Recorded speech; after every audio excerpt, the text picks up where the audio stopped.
Hi friends, welcome to orange kitchen. இன்னைக்கு நம்ம வீடியோவில் என்ன பார்க்க போகிறோம் அப்படின்னா, ட்ராவலிங் டைமில் தக்காளி சட்னி கொண்டு போக எல்லாருமே ரொம்ப ஆசைப்படுவோம்.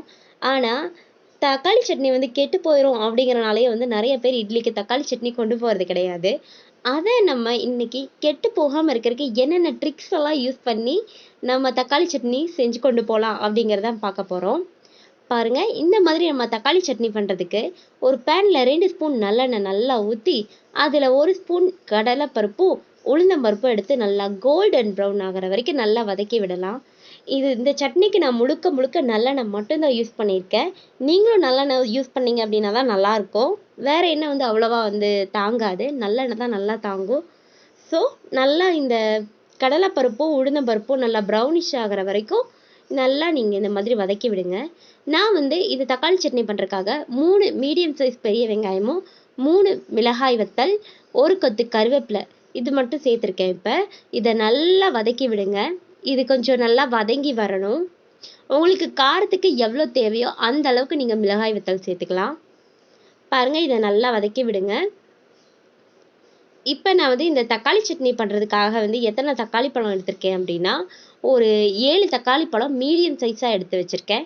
இந்த தக்காளி சட்னிக்கு நல்லா பழுத்த பழமாக தான் எடுத்திருக்கேன். நல்லா முகக்காயெல்லாம் எடுத்தீங்க அப்படின்னா டேஸ்ட் அதிகமாக இருக்காது. அதனால நல்லா பழுத்த பழமாக ஒரு 7 தக்காளி பழம் எடுத்து வச்சுக்கோங்க. இப்போ அந்த தக்காளி பழத்தை நல்லா சின்ன சின்னதாக கட் பண்ணி எடுத்திருக்கேன். அதை இதில் நம்ம நல்லா சேர்த்துக்கலாம். இப்போ இந்த தக்காளி பழத்தை நல்லா கலந்து விட்டுக்குங்க. பாருங்க, இந்த தக்காளி பழம் நல்லா பழுத்திருக்கு. இந்த மாதிரி தான் நீங்கள் போடணும். இப்போ முக்கியமான ஒன்று என்ன அப்படின்னா, ஒரு லெமன் சைஸ் புளி கொஞ்சமாக, இல்லைனா ஒரு நெல்லிக்காய் சைஸ் புளி எடுத்துக்கோங்க. நீங்கள் அதிகமாக எடுத்தீங்கன்னா லெமன் சைஸ் எடுத்துங்க. ஒரு 15 தக்காளி பழம் எடுத்திங்கன்னா லெமன் சைஸ் எடுத்துக்கோங்க. இந்த மாதிரி ஒரு 7-8 தக்காளி பழம் அப்படின்னா ஒரு நெல்லிக்காய் சைஸ் புளி எடுத்திங்கனாலே போதும். புளி போட்டிங்க அப்படின்னா தக்காளி சட்னி கெட்டு போகாமல் அப்படியே இருக்கும். அதனால நான் இந்த புளி சேர்த்துருக்கேன். இதை சேர்த்து நல்லா வதக்கி விடுங்க. கொஞ்சம் நல்லா உப்பு போட்டிங்க அப்படின்னா சீக்கிரமாக வதங்கிடும். அதனால் நல்லா உப்பு போட்டு நல்லா இந்த புளியையும் சேர்த்து நல்லா வதக்கி விட்டு இது பண்ணுங்க.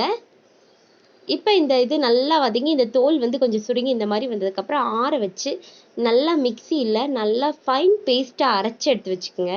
இப்போ முக்கியமாக நல்லா ஒரு 3 ஸ்பூன் நிறைய நல்லெண்ணெய் ஊற்றி நல்லா கடுகு போட்டு நம்ம தாளிச்சிக்கலாம்.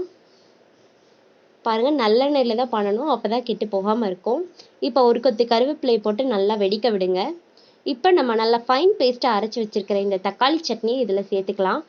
இந்த தக்காளி சட்னி நல்லா எண்ணெய் பிரிஞ்சு வர வரைக்கும் நீங்கள் நல்லா இதை நல்லா வத்த விடணும்.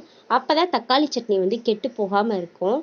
இந்த நல்லெண்ணெயில் அது நல்லா சுருள வதங்கி வரும்போது நம்ம ஒரு 10 hours 12 hours கூட தாங்குற அளவுக்கு இது நல்லா அப்படியே இருக்கும். நல்லா ஒரு பிளாஸ்டிக் டப்பா இந்த மாதிரி எதுலையாவது, இல்லைனா ஒரு சின்ன கண்டெய்னரில் கூட நீங்கள் வச்சு அடைச்சி எடுத்து வச்சுக்கலாம். பாருங்கள், சூப்பரான தக்காளி சட்னி ரெடி ஆயிடுச்சு.